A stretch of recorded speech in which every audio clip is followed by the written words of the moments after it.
මෞතියංගනයට ගියොත් දිවුරුම් වලට ගියොත් පන්සලකට ගියොත් අපි ධම්මචක්කප්පවත්තන සූත්‍රයේ කියනකොට දමිත පුතාට පුළුවන් කටපාඩමින් ධම්මචක්කප්පවත්තන සූත්‍රය කියලා උන් අපේ සුදුසුකම්.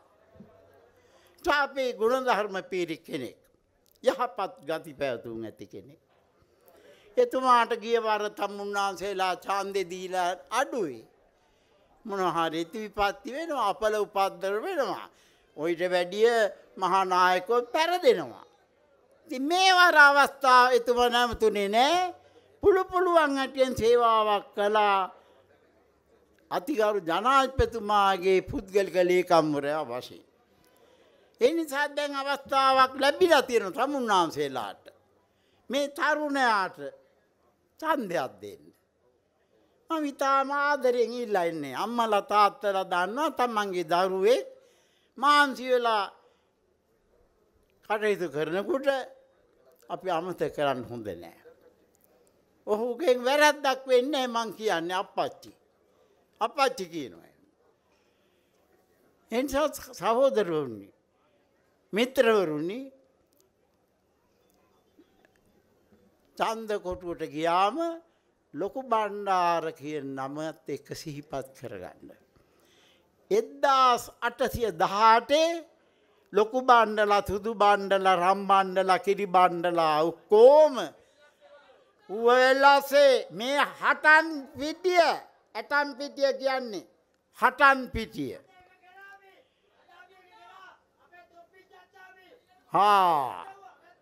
හරි හටන් පිටිය කියන්නේ මේ හටන් පිටියකට. ඒ ඌව වෙල්ලස්සේ හටන් පිටිය. ඉන්ද්‍රා මම මේ අවස්ථාවේ කියන්න කැමති අපේ පුතාට ඔය විදිහේ කටහැකර මොකා කතා කළත් අපි එක දෙයක් කියන්නම්. ඒ රත්තරම් පුතා ඔයගේ නරි හූ කියනවා. පෞගේ අවුරුදු පහම අපේ දිස්ත්‍රික්කයේ නිකම්ම තිබ්බේ ජනාධිපතිතුමනි. අපේ දිස්ත්‍රික්කයට ප්‍රතිපාදන ආවේ නැහැ. අපේ දිස්ත්‍රික්කයේ සංවර්ධනය වුණේ නැහැ. අපේ මාර්ග ටික හැදුනේ නැහැ. අපේ පාසල් ටිකට ඒ අවශ්‍ය වටි ටික හම්බුන්නේ නැහැ. ඔබතුමාගේ කාලේ මහින්දෝද විද්‍යාගාරය ආවා. මහින්දෝද තාක්ෂණ විද්‍යාගාරය ආවා. රටේ පාරවල් ටික හැදුනා. ගමේ මාර්ග පද්ධතිය හැදුනා. හැබැයි ගිය අවුරුදු 4මාරදිම අපේ ගමේ පාර හැදුන්නේ නැහැ. ගරුවක් ගාමතුතුමනි. අපේ දිස්ත්‍රික්කයේ ප්‍රතිපාදන වෙන්ුනේ නැහැ. ඔබතුමා ගෝඨාභය රාජපක්ෂ මැතිතුමා බලයට ආව විතරයි අද ගමට සංවර්ධනය ඇවිල්ලා තියෙනවා. වසමකට ප්‍රතිපාදන වෙන් වෙලා තියෙනවා. ගමේ තරුණ දරුවන්ට රැකියාව එන්න අවස්ථාව උදාලා තියෙනවා. උපාධිධාරියට අද පත්වීම ලැබිලා තියෙනවා. ඉතින් සමහර උදවිය හිතුණා ඔබතුමා ආපහු දේශපාලනය කරන්නේ නැහැ කියන එක සමහර උදවියගේ හිතවල තිබ්බා. හැබැයි මේ රටේ ජනතාවගේ තිබ්බ ඒ විශ්වාසය ජනවාරි 9 වෙනිදා ඔබතුමා මැදමුලට යනකොට මේ රටේ මිනිස්සු ඔබතුමා හොයාගෙන බස් එකෙන් බලන් දාව ඔබතුමාට ආරාධනා කරා නැවතවතාවක් මේ දේශපාලනයට එන්න කියලා. ඔබතුමාට ඒ ආරාධනාව පිළිඅරගෙන තමයි ඔබතුමා 2015 අගෝස්තු මාසයේ තිබ්බ පාර්ලිමේන්තු මැතිවරණයේදී ඔබතුමා තරඟ කරේ. ඔබතුමා අගමැති කරනවා කියලා සියලු දෙනාම කිව්වා. පෝස්ටර් එක ගැහුවේ, ලීෆ්ලට් එක ගැහුවේ. අපි සියලු දෙනාම වේදිකාවේ කිව්වේ ඔබතුමා අගමැති කියලා. හැබැයි දිනලා ගියාට පස්සේ ඒ ගැන කතාවක් තිබ්බේ නැහැ.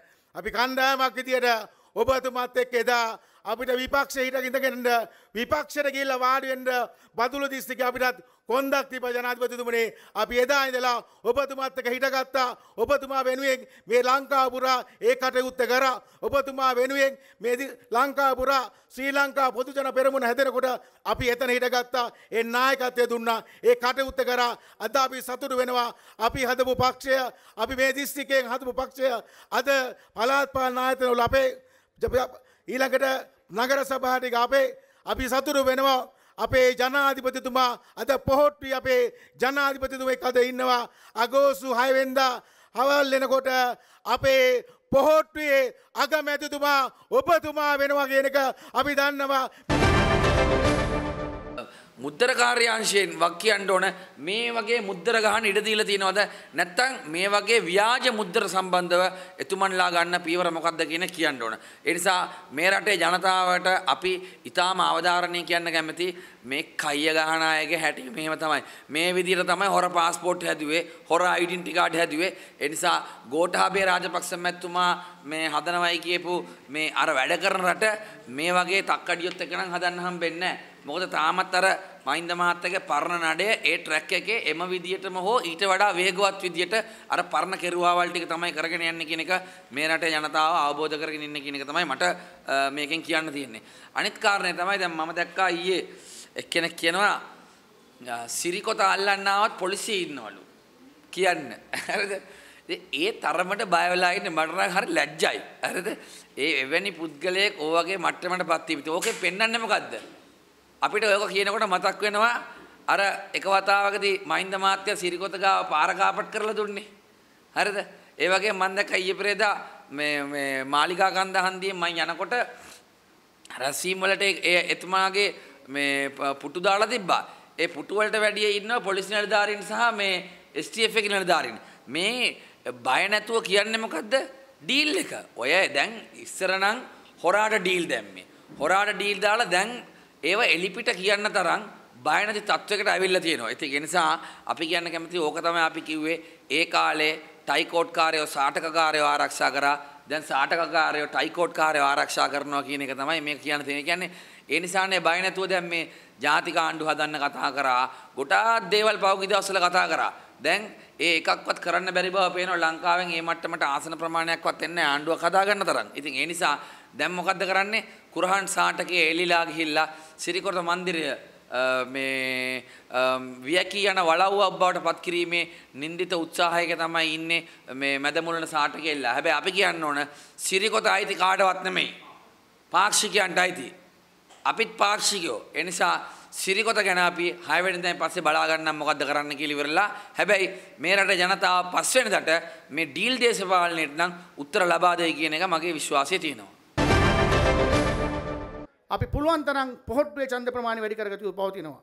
කොරෝනා වෛරසය ලෝකෙම මවිත කරමින් තමයි ගෝඨාභය රාජපක්ෂ ජනාධිපතිතුමාත් මහින්ද රාජපක්ෂ අග්‍රාමාත්‍යතුමාත් කොරෝනා වෛරසය පැතිරීම වැළැක්වුවේ. අපේ රටේ මරණ 11යි. අල්ලපු ඉන්දියාවේ ඊයේත් මරණ 11000යි. අපේ රටේ කොරෝනා වෛරසය පැතිරීම වැළැක්වුවා විතරක් නෙමෙයි. ඒ නිසා ආර්ථික ප්‍රශ්න ජනතාවට මාසෙකට 5000කට දුන්නේ එකම රට ලංකාව. අද ලෝකයේ බලගතු නායකයින් මවිතයට පත් වෙලා ඉන්නවා. කොහොමද මේ නායකයන් දෙපළ මේ මහා භයානක වසංගත තත්වයෙන් අපේ රටේ මරණ සංඛ්‍යාව 11 මට්ටමේ තියාගත්තේ කියලා. මේ නායකයන් දෙපළ කොරෝනාවෙන් අපිව බේරගත්ත විතරක් නෙමෙයි මීට ඉස්සෙල්ලා එකවරක් අපිව කොටියා මේ රටට ගහන කාලෙත් අපිව මරණයෙන් ගලව ගත්තා. එකපාරක් නෙමෙයි දෙපාරක් අපේ ජනතාව අපේ රටේ ජනතාව මරණයෙන් ගලවගත්ත නායකයන් දෙපළ තමයි මහින්ද රාජපක්ෂ සහ ගෝඨාභය රාජපක්ෂ කියලා කියන්නේ. ඒ නිසා ඊටාම අසීරු අවදානම් අභියෝග බය නැතුව ජයගත්ත මේ නායක සුසංයෝගය තමයි මේ රටේ දුප්පත්කමත් නැති කරන අභියෝගය බාරගන්නේ. ඒ අභියෝගය ඔබතුමාට බාර දෙන්නට මේ ජනතාව පෙළගැහී ඉන්නවා. ඒ නිසා අගෝස්තු මාසේ 5 වෙනිදා ඡන්දය පළමුවත් පොහොට්ටුවට පුළුවන් නම් දෙවනුවත් පොහොට්ටුවට පුළුවන් නම් තෙවනුවත් පොහොට්ටුවට මනාප ලකුණු කිරීම ඔබට බාරයි. ඔබ දන්නවා පැහැදිලිවම වැඩ කරපු අය වැඩ කරන අය ඔබට පුළුවන් නම් 12 දෙනාටම දෙනවා. 12 දෙනාම හොඳයි. කවුරුත් නරක නැහැ. හැබැයි දෙන්න පුළුවන් 3යි. ඒ නිසා මනාප දීම ඔබට බාරයි. පොහොට්ටුවට ඡන්දය දීලා හාලියල ආසනයක් ජයග්‍රහණය කරවලා බදුල්ල දිස්ත්‍රික්කයෙන් 6ක් නෙමෙයි 7ක් മന്ത്രിවරු පාර්ලිමේන්තුවට අරන් යන්න අපි අද ඉඳලා මනාප පොරෙන් අයින් වෙලා කටයුතු කරමු යෝජනා කරමින් දෙවන බුණකවහ රජතුමාගේ රාජ්‍ය මණ්ඩපයේ කියන ස්ථානය අද වෙනකොට නොයෙකුත් කතා ගණනාවක් අද මේක තිරනාටක හදලා තියෙනවා. ඒක පැහැදිලි. මොකද පුරාවිද්‍යා අධ්‍යක්ෂක ජෙනරාල්වලයාගේ මූලික කතාවයි ඊළඟ කතාවේ දෙක දැක්කහම එතුමාට ආතතිය හැදිලා තියෙනවා කියලා පැහැදිලි. එතකොට රාජ්‍ය නිලධාරියෙක් හැටියට එතුමාගේ හැසිරීම මේ ප්‍රකාශ ලැජ්ජා සහගතයි. මොකද පුරාවිද්‍යාව කියන්නේ අපිට තියෙන උරුමයක්. ඒ උරුමේ රකින්න ඉන්න උදවිය මේ විදිහට දේශපාලන අතකොළු බවට පත් වෙලා එහෙම නැත්නම් දේශපාලන බියගුල්ලන් බවට පත් වෙලා ඉන්නවා නම් මම හිතන්නේ ඒක ඊටමත් අපේ රටේ උරුමයට විශාල හානියක් ඉදිරි අනාගතයේ අපිට අපේ ජනතාවට බලාවෙන්න පුළුවන්. ඉතින් පැහැදිලිවම කියන්න ඕනි මොකද මේ සම්බන්ධයෙන් පුරාවිද්‍යා දෙපාර්තමේන්තුව ලිඛිතව නගර සභාවට දන්වලා තියෙන ලිපිවල පැහැදිලිවම තියෙනවා මේ ස්ථානයේ දෙවන බෝනකබා රජතුමාගේ මෙවැනි වටිනා පුරාවිද්‍යාත්මක වටිනාකමක් තියෙන ස්ථානයක් බවට සහතික වෙලා තියෙන ඒ ලිපිගොනු නගර සභාවෙත් තියෙනවා. දැන් හැම ඒක ප්‍රසිද්ධ වෙලා තියෙනවා මාධ්‍ය ජාල තුල. ඉතින් එහෙම තත්ත්වයක් තුල අපි පැහැදිලිව කියන්න ඕනේ දැන් අද තවත් කතාවක් එනවා. දැන් මාධ්‍ය සාකච්ඡා දෙකකදීම අපේ ජොන්ස්ටන් මහත්මයා කියලා තියෙනවා දැන් මේක ඉබේ කවුරුත් නොදැනුවත්ව මේ සිද්ධ වෙලා තියෙනවා. ඉතින් මේක නගරේ මැද මේ කුරුණෑගල නගරේ මැද තියෙන ස්ථානයක මෙහෙම කවුරුත් නොදැනුවත්ව මෙහෙම වෙන්න පුළුවන්ද කියලා අපි ඊටමත් පැහැදිලිව අහන්න ඕනේ. එතකොට දැන් අද මේ නොදැනුවතුනා කියලා මොකද කියන්නේ? දැන් ඉස්සර අපි දැක්කා 2015 ඉස්සල්ලා සාජ්‍ය නිලධාරීන් දැන් අපේ ග්‍රාමීය මට්ටමේ නිලධාරීන් ගස් බැන්දා. ඒ ගස් බැන්දා අපි පෙවුනා මාධ්‍ය තුල. ඒ ගස් බැන්දලා පෙවුනාම අන්තිමට මොකද ඒ නිලධාරීන් ඇවිල්ලා කිව්වේ අපිට මාධ්‍යට ආපහු ඇවිල්ලා කිව්වා මම බැඳගත්තා කියලා. දැන් ඒ වගේ කතාවක් මේ ජොන්ස්ටන් මහත්තයා කියන්නේ තමන්ගේ නගරාධිපතිවරයා මේ විනාශය කරලා ඩෝසර් කරලා මේ වටිනා පුරාවස්තුව අද කියනවා නගරාධිපති දන්නේ උදේ කියලා. දැන් මේ සම්බන්ධ වෙනම පරීක්ෂණයක් කරන්න වෙනවා. ඉතින් ඒ වගේම මේක තමයි මෙයාලගේ ඒ මුල ඉඳලා මෙයාලගේ සෙල්ල මේක තමයි. මේ මොකක් හරි සිද්ධියක් වුණාම ඒකේ වගකීම පැහැර අරිනවා. ඉතින් පැහැදිලිවම කියන්න ඕනේ අද මේ වෙනකොට දැන් මේක සංරක්ෂණය කරන්න මේක නැවත ගොඩනගන්න අවශ්‍ය මුදල් ප්‍රතිපාදන වෙන් කරලා වැඩ කටයුතු කරනවා කියලා අපි දැක්ක මාධ්‍ය තුල. ඉතින් අපි අහනවා දැන් කාගේ මුදල්ද මේ වෙන් කරලා තියෙන්නේ? දැන් වයඹ පළාතේ සංස්කෘතික අංශයේ මුදල්, නගර සභාවේ මුදල්, එහෙම නැත්නම් සංස්කෘතික දෙපාර්තමේන්තුවේ හරි සංස්කෘති ත්‍රිකෝණේ හරි මුදල්. එතකොට මේ රජයේ මුදල්. දැන් මේ අටපාස් නැති මිනිස්සෙක් කරපු ගොන් වැඩකට අද මුළු රටේම ජනතාව වන්දි කියවන්න වෙලා තියෙනවා. අපේ බදු මුදල්. මෙච්චර කාලයක් ජනතාව රවට්ටලා පාර්ලිමේන්තුවේ දේශපාලඥයන්ට ජනතාව අනිවාර්යයෙන්ම මේ පාර ජනතාව විසින් දේශපාලඥයෝ රවට්ටනවා. ඒ තමයි ඔබ කතිරේ ඉල්ලලා මේ ජනතාව ඉදිරියට ගියාට වැඩක් නැහැ. දැන් ජනතාව දන්නවා ඔබව රැවට්ටුවා කියලා. ඒ කියන්නේ ඔබ විසින් ජනතාව අවුරුදු ගාණක් රැවට්ටුවා කියලා. අන්න ඒ නිසා තමයි අලුත් තරුණ නායකත්වයක් බලාපොරොත්තු වුණේ. ගෝඨාභය රාජපක්ෂ මහත්මයා බලයට ආපු වෙලාවේ කිව්වේ මට හොඳ පාර්ලිමේන්තුවක් ඕන කියලා. ඒ හොඳ පාර්ලිමේන්තුව තෝරා ගන්න ඔන්න දැන් ජනතාවට අවස්ථාව ලැබිලා. ජනතාව පෙළ ගැසෙනවා වෙනුවෙන් හැම ගමකම හැම ආසනයකම කලින් තිබුණු පාට පක්ෂ කොඩි වෙනුවට ජනතාව අලුත් මූණු වටා පවුරු බැඳගෙන එකතු වෙන තැනකට ඇවිල්ලා. අපි දන්නවා අතීතේ ඉඳලා අපේ දේශපාලඥයෝ පාර්ලිමේන්තු ගිහිල්ලා මොකද්ද කළේ? පාර්ලිමේන්තුවේ ප්‍රජාතන්ත්‍රවාදය කියන වචනය අපේ දේශපාලඥයෝ පාවිච්චි කරේ මැතිවරණයකට විතරයි. අන්තිමේදී ප්‍රජාතන්ත්‍රවාදයක් නෑ දැක ගන්න. ජනතාවගේ ඡන්දෙන් ගිහිල්ලා ජනතාවට කොකා පෙන්නපු දේශපාලඥයෝ තමයි අපිට හිටියේ. ඔවුන් පක්ෂ මාරු කරා, ජාවාරම් වලට යෙදුනා, වංචා දූෂණ අක්‍රමිකතාවලට සම්බන්ධ වුණා. තාමත් ඒ අය නිදැල්ලේ. එහෙමයි නිදැල්ලේ ඉන්න පිරිස් මේ ජනතාවගේ ඉදිරියට ඇවිල්ලා අනේ අපිව නැවතත් පහකට යවන්න කියලා කතිරේ දෙන්න කියලා ඉල්ලනවා. ජනතාව මේ පාර නම් ඔවුන්ට කතිරේ ගහන්නේ නැහැ කියලා ස්ථිරයි. මොකද ජනතාව දන්නවා දැන් හොරු කවුද, මංකොල්ලකාරය කවුද, දූෂිතයෝ කවුද, මහ බැංකුව කැඩුවේ කවුද, බින්දේ නැතුව හිටියේ කවුද කියලා. හැබැයි ජනාධිපතිතුමාට සැබෑ අවශ්‍යතාවක් තියෙනවා රට ගොඩනගන්න. හොරු, වංචාකාරයෝ, දූෂිතයෝ ගෙදර යවන්න. අන්නේ නිසා තමයි අර කුරුණෑගල පැත්තේ පුරාවිද්‍යාත්මක වටිනාකමක් තියෙන ගොඩනැගිල්ලට හානි කරපු සිද්ධිය මේ දවස්වල ලොකු ආందోලනයක්.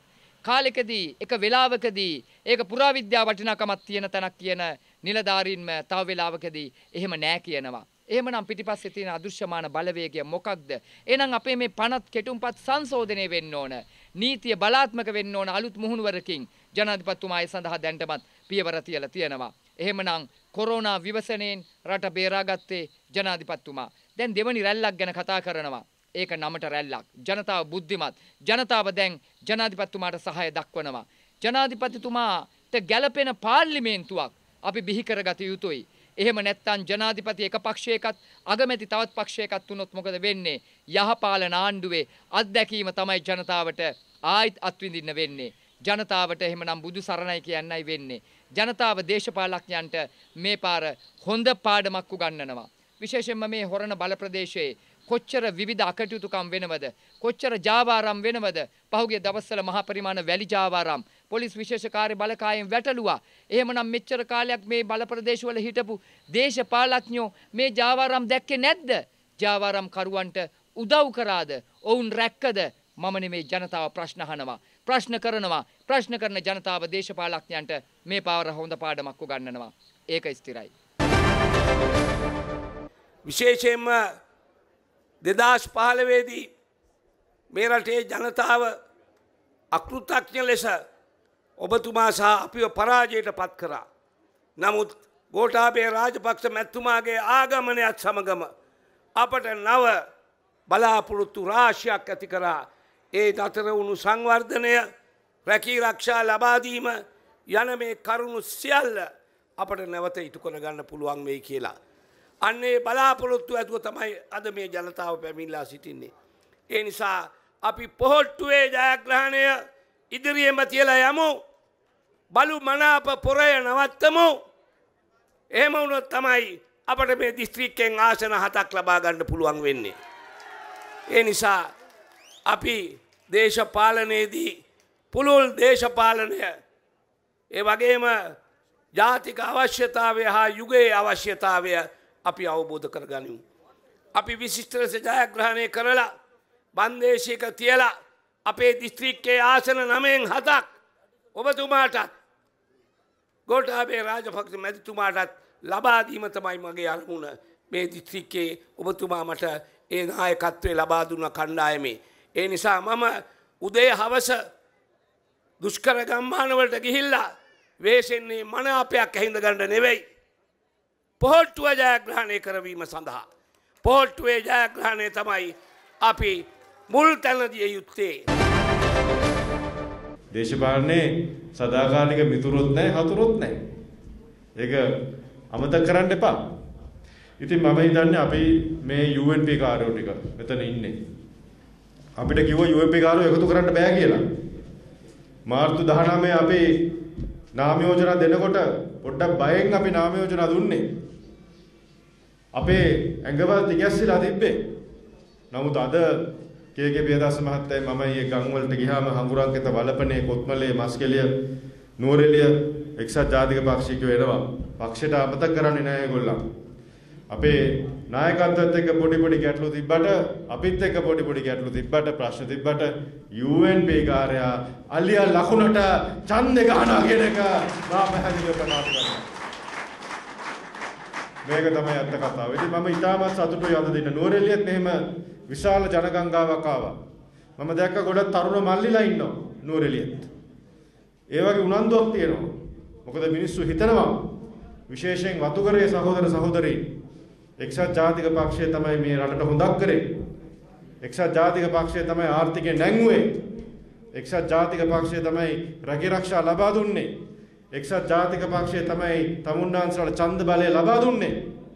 ගාමිණී, ලලිත්, ප්‍රේමදාස, රනිල්, රංජන් විජේරත්න වැනි සුවිශේෂ නායකයන් බිහි කරේ එක්සත් ජාතික පක්ෂය කියන එක තමුන්නාන්සලා දන්නවා. එම නිසා පක්ෂය කියන්නේ පක්ෂය. ඒක සංස්කෘතිය, ඒක ආගම. වෙන එක්කෙනෙක්ට ඕන නම් පක්ෂයෙන් යන්න පුළුවන්. නමුත් ඒ පක්ෂය විනාශ කරන්න බෑ. පක්ෂය විනාශ කරන්න බෑ. අපි පක්ෂය විනාශ කරන්න ඉඩ දෙන්නෙත් නෑ.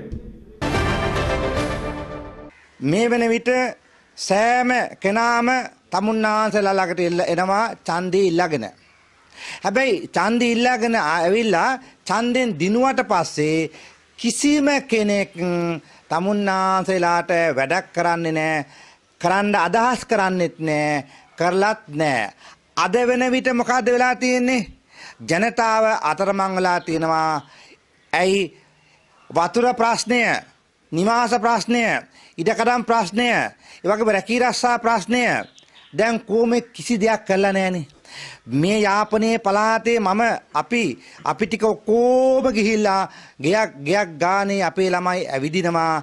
ඇවිදලා බලපු හැටි ඒ අයට ජීවත් වෙන්න ක්‍රමයක් රැකී ආරක්ෂාවක් නැහැ. ඒ වගේම දරුවෝ ජීවත් කරන්නේ බොහොම දුකසේ. දරුවන්ට වතුර ටිකක් නැහැ බොන්න. ඒ වගේම සමහර ළමයිට පවා අම්මලා තාත්තලාට ඇඳුමක් නෑ ඇඳ ගන්න. ඒ තරම් අන්ත අසරණ තත්වයකට මේ පළාතේ ජනතාව ජීවත් වෙනවා. නමුත් තමුන්නාන්සලාගේ ඡන්දයෙන් බලවේට පත් කිසිම කෙනෙක් මේ රටේ මේ පළාතේ යාපනයේ දිස්ත්‍රික්කයේ අහිංසක අම්මලා තාත්තලාගේ දරුවන්ගේ මේ සියලු දේවල් බලලා උදව් කළා තියෙනවද? කිසිම කෙනෙක් රැකී රස්සාවක් උගත් මිනිසුන්ට උගත් කොල්ලන්ට යාපනයේ උගත් කොල්ලන්ට දීලා තියෙනවද?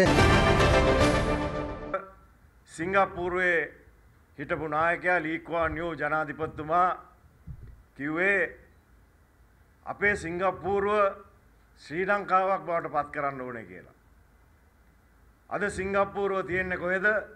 අද ශ්‍රී ලංකාව තියෙන්නේ කොහෙද? ආසියාවේ තියෙන අනික් රටවල් දිහා බලන්න. අපේ රටේ අන්ත අසරණ දුෂ්කර පළාත් වලට අපි කිව්වේ මේක කොරියාවක් කියලා. අද දකුණු කොරියාව ලෝකයේ තියෙන 5 වෙනිම සංවර්ධිත රට. ජපානයට න්‍යෂ්ටික බෝම්බ ප්‍රහාර 2ක් ගහපු ජපානය සුණු විසිනුණු ජපානය අද ලෝකයේ තියෙන සංවර්ධිතම රටක්. අපේ ආසියාවේ තියෙන අනික් රටවල් දිහා බලන්න. සිංගප්පූරුව, මැලේසියාව, ඉන්දෝනීසියාව, ෆිලිපීනය මේ සියලුම රටවල් සංවර්ධිත රටවල්. අපේ රටේ මොනවද නැත්තේ? අපේ රටේ මොනවද නැත්තේ? භූගෝලීය වශයෙන් ගත්තොත් අපේ රටේ පිහිටීම බලන්න. අපේ රටේ පුරන් කුඹුරු ටික අපි අස්වැද්දුවා නම් අපේ රටේ තියෙන සියලුම ජනතාවට කන්න දීලා අපිට පිට රට අරින්නත් හාල් ඉතුරු වෙනවා. අපි අඹ ගෙඩියක් කාලා අපේ ඇටයක් විසික් කරොත් මේ අපේ රටේ මහ පොළොවේ ඔක පැලවෙනවා. ඇයි අපිට බැරි අපේ රට කෘෂිකර්මාන්තයෙන් ස්වයං පෝෂිත කරන්න? විශේෂයෙන්ම ගම්මිරිස් වැනි භෝග අපි ඉන්දියාවට යවලා ප්‍රතිඅපනයනය කරලා සුදු ගම්මිරිස් කරලා අපි නැවත ඉන්දියාවෙන් අපි ගන්නවා. ඇයි අපිට බැරි මේ ගම්මිරිස් ටික සුද්ධ කරලා සුදු ගම්මිරිස් හැටියට අපනයනය කරන්න? මේක තමයි අපේ රටට විය යුත්තේ. අපේ රටේ තියෙන සම්පත් දිහා බලන්න. සංචාරක ව්‍යාපාරයට අපේ රටේ මොනවද නැත්තේ? පැය 2ක් තුල අපේ රට ඕනේ තැනකට යන්න පුළුවන්. විශේෂයෙන් මහා මාර්ග අමාත්‍යාංශයේ හැටියට මට බාර දුන්නා අතිගරු ජනාධිපතිතුමා ගැසට් නිවේදයකින් කිලෝමීටර් ලක්ෂයක් අපේ රට පුරා සංවර්ධනය කරන්න. දිස්ත්‍රික්ක 25ෙම ඒ සංවර්ධන ව්‍යාපෘති අද අපි ආරම්භ කරලා තියෙනවා. මහනුවර දිස්ත්‍රික්කයටත් අපි කිලෝමීටර් 528ක් අද වෙනකොට යෝජනා ක්‍රම ආරම්භ කරලා තියෙනවා. අපේ ගරු මන්ත්‍රීතුමන්ලා මේ පිළිබඳව දන්නවා. ඒ වගේම අපි උමම් මාර්ගයක් හදනවා තැන්නේ කුමර සිට මහනුවර දක්වා මහනුවර තියෙන වාහන තදබදය අඩු කරන්න. අද තමුන්නාන්සලා දැකලා ඇති ගන්නෝරුව හන්දියේ මන්තිරු 4කින් යුත් මාර්ගය අවුරුදු ගාණක් නිව කරගන්න බැරුව සිටි මාර්ගය අපි අද හදලා ඉවරයි. රටේ ප්‍රතිපත්ති හදන්න, නීති හදන්න, ව්‍යවස්ථාදායකයට නියෝජිතව මේ තෝරන්න. ව්‍යවස්ථාදායකේ මතක තියාගන්න. නීති පොත හදන්නේ පාර්ලිමේන්තුවෙන්. ක්‍රියාත්මක කරන්නේ අධිකරණයෙන් කොටසක් අධිකරණයේ කොටසක් විධායකේ. කැබිනට් මණ්ඩලේ. දැන් වෙලා තියෙන්නේ මොකද බලන්නකෝ. දැන් මේ ඔක්කොම අංජබජල් වෙලා තියෙන්නේ. අකල් බකල් වෙලා තියෙන්නේ. ඒකට හොඳම උදාහරණ මේ මෑත කාලෙම තියෙනවා. දැන් ජනාධිපතිවරණ තිබ්බා. ජනාධිපතිවරණදී රටේ ජනතාවට ඕන වුණා කෙලින් නායකයෙක් තෝරගන්න. එහෙමනේ නේද? කෙලින් නායකයෙක්. වචන දෙකක් නැහැ. කෙලින් නායකයෙක් නම් වෙනෙන්නේ නැති වෙන්න තීන්දුව తీරන ගන්න ඕනේ කියලා තෝරගත්ත ගෝඨාභය රාජපක්ෂ මහත්තයා. කෙලින් වැඩ කරන මිනිහෙක් ඕන. සුරක්ෂිත රටක් ඕන. නීතිය හරියට ක්‍රියාත්මක කරන්න ඕන. ඒ කාලේ තිබිච්ච ලොකුම ප්‍රශ්නේ ඕකනේ. ඇයි මෛත්‍රීපාල මහත්තයයි රනිල් වික්‍රමසිංහ මහත්තයයි පතෝල වගේ. රණ්ඩු වෙනවා, ගහ ගන්නවා, ඒ දෙන්න රණ්ඩු වෙනවා, රට වෙනම පැත්තට යනවා. ඒ හින්දා රටේ ජනතාවට ඕන නීතිය ක්‍රියාත්මක කරන්න පුළුවන්, වැනෙන්නේ නැතුව තීන්දුව తీරන ගන්න කෙලින් මිනිහෙක් කියලා තමයි ගෝඨාභය මහත්තයාට දුන්නේ. හක්මන මිනිස්සු දුන්නා 70%ක්. මේ හක්මන 10න් 7යි. 10 දෙනෙක් එකතු කරොත් 7 දෙනෙක් ගෝඨාභය මහත්තයාට දුන්නා. ඒක ඒ වෙලාවේ ඒ තීරණේ ඒක තමයි. ඒක ජනාධිපතිවරණය. හැබැයි දැන් ජනාධිපතිවරණේ මාස ගාණක් යනකොට දැන් කෙලින් තීරණ ගන්න එක කොහොමද වෙලා තියෙන්නේ? දැන් හරි තීරණ ගන්නවද? දැන් ඒ ගෝඨාභය රාජපක්ෂ ජනාධිපතිතුමා දැන් මේ රටේ ජනාධිපතිතුමා. මගේ ජනාධිපති. රටේ ජනාධිපති කියන්නේ ඒකනේ. නැතුව දැන් පොදු ජන පෙරමුණේ ජනාධිපති නෙමෙයි. මගේ ජනාධිපති රටේ ජනාධිපති. දැන් හැබැයි මම ඡන්දෙ දුන්නේ නැහැ. මොකද මම කල්පනා කරා එයාට එහෙම කෙලින් තීරණ ගන්න පුළුවන් පරිචයක් නැහැ කියලා. එහෙම අවබෝධයක් නැහැ කියලා. ඒක පරිපාලනයේදී ලේකම්වරයෙක් හැටියට කටයුතු කරා. හමුදාවේ නිලධාරියෙක් හැටියට කටයුතු කරා. හැබැයි රටේ ජනාධිපති කමට සුදුසු නැහැ කියලා මං හිතපු නිසා තමයි මම නම් ඡන්දෙ දුන්නේ නැත්තේ. කල්පනා කරලා බලන්න. රටේ ජනතාව දුන්නා. දැන් මොකද වෙලා තියෙන්නේ? හොඳම සරල උදාහරණ කිහිපයක් ගන්න පුළුවන්. දැන් ඊයේ පෙරේදා අපි දැක්ක අර මොකද්ද මේ ඡන්දේ අල්ලපනල්ල ඇස්සේ නේද? කුරුණෑගල බුවනකබා රජුරන්ගේ රාජ මණ්ඩපයේ ඩෝසර් කෙරුවා. ඔය අර්ථසාධක කරමුදල් තමයි මහ බැංකුව මංකොල්ල කෑවේ. ඉතින් මහ බැංකුව මංකොල්ල කාපු එක දැන් භාණ්ඩාගාරයට මංකොල්ල කන්න පුළුවන් කමක් නැහැ.